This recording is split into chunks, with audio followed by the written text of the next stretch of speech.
Welcome to the David Kurten Show here on today's News Talk TNT. Now, when a story appears in the mainstream media and it rumbles on through 2 or 3 or 4 news cycles, you can be fairly sure that it's being weaponized in order to create or extend a narrative. And that is the case with the pro-Palestine marches at the weekend in London. There were, according to figures, 200,000 plus people in central London marching and calling for a ceasefire in Gaza. And of course, the situation there is getting worse and worse for the Palestinians who are there and cannot leave and are finding their home more and more bombed and attacked by the Israeli Defense Force and agencies of the Israeli state. The people in London were very, very peaceful, largely peaceful. Apparently, there were 4 arrests, which is a small number of arrests for such a large crowd. But what the mainstream media are talking up and focusing on is an altercation between someone in the crowd and a police constable who was there, and the person was complaining that there was a swastika being displayed by someone in the March for Palestine. Whether there was or not, I don't know, because I haven't actually seen a picture or a video of anyone holding a swastika, but there was this conversation between a person and a police officer. The police officer didn't handle the conversation particularly well, and therefore that has been expanded and weaponized, and it has gone all over the mainstream media and it's viral. I do wonder if there actually was someone there carrying a swastika, whether it was there in order to discredit the march going on. I've seen this myself with my own eyes at some of the freedom rallies, or one of the freedom rallies in particular, which I attended in October 2020. 20,000 people in Trafalgar Square, people on the stage just calling for an end to lockdown, an end to restrictions on our ancient freedoms, which is quite right. But someone turned up at the edge of Trafalgar Square and draped a fascist banner down so everybody could see it. They weren't part of the crowd.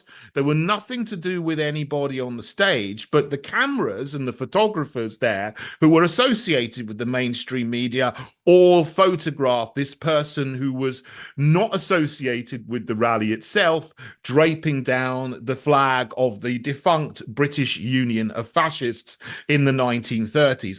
I didn't even know what the symbol was myself at the time. I thought it looked a little bit strange, but I found out afterwards because the next day the newspapers and the media outlets were immediately jumping on this event and jumping on this photograph to smear everybody calling for a lockdown associated with the far right and so on. And this was how they tried to smear people from the very beginning. I wonder if a similar thing was happening here in the March for a Ceasefire on Saturday in London in the UK. It may well be. What we certainly know is that the usual suspects are jumping on this and smearing everybody who is calling for de-escalation and a ceasefire, calling the march a pro-Hamas, pro-terrorist hate march, which is the language that they're using.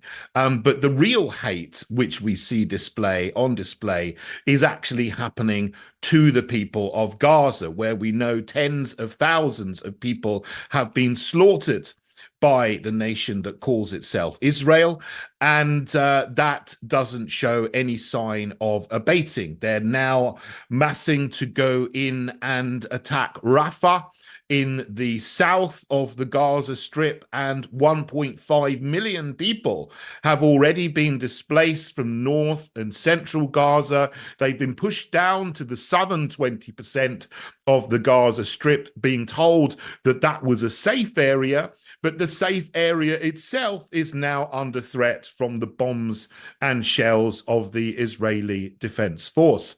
We've seen the horrible and awful pictures this weekend coming out of what happened at the Al-Shifa hospital in northern Gaza, where we've seen a massacre, not of just Hamas terrorists, but many, many patients and doctors and nurses and visitors as well. We've seen churches being bombed in the northern Gaza Strip. Women have been shot at churches by Israeli Defense Force snipers, and all of the goodwill that Israel has had over the decades has evaporated. They can no longer hide behind the Holocaust and the narrative of anti-Semitism. We see the horror of what is happening to the people in Gaza. And into the mix is a bizarre story of a red heifer that has been found in Texas and flown to Israel, and they are about to sacrifice a red heifer on the Mount of Olives in a ritual sacrifice where its throat will be split, its blood will bleed out, they will burn their ashes, and they will use that apparently to purify the priests who want to go onto the Temple Mount. And the idea is that there is this organization called the Temple Institute. They want to see the Al-Aqsa Mosque destroyed and demolished and build the third temple on the Temple Mount. There is a growing number of people who are very, very serious about doing this, even though this was considered a very fringe idea just a couple of decades ago.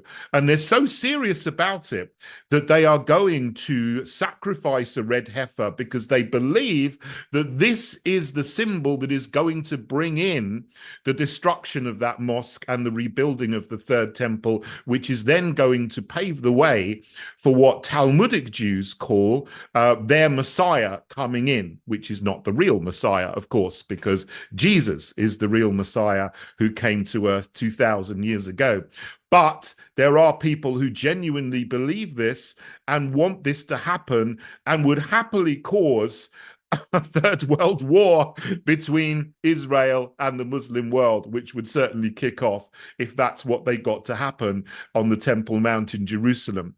There are all sorts of crazy things going on to escalate tensions and inflame tensions in the Middle East at the moment.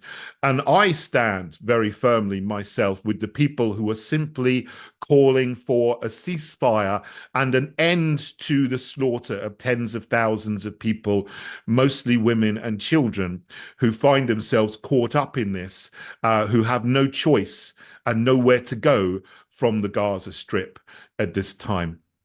This is today's News Talk, TNT.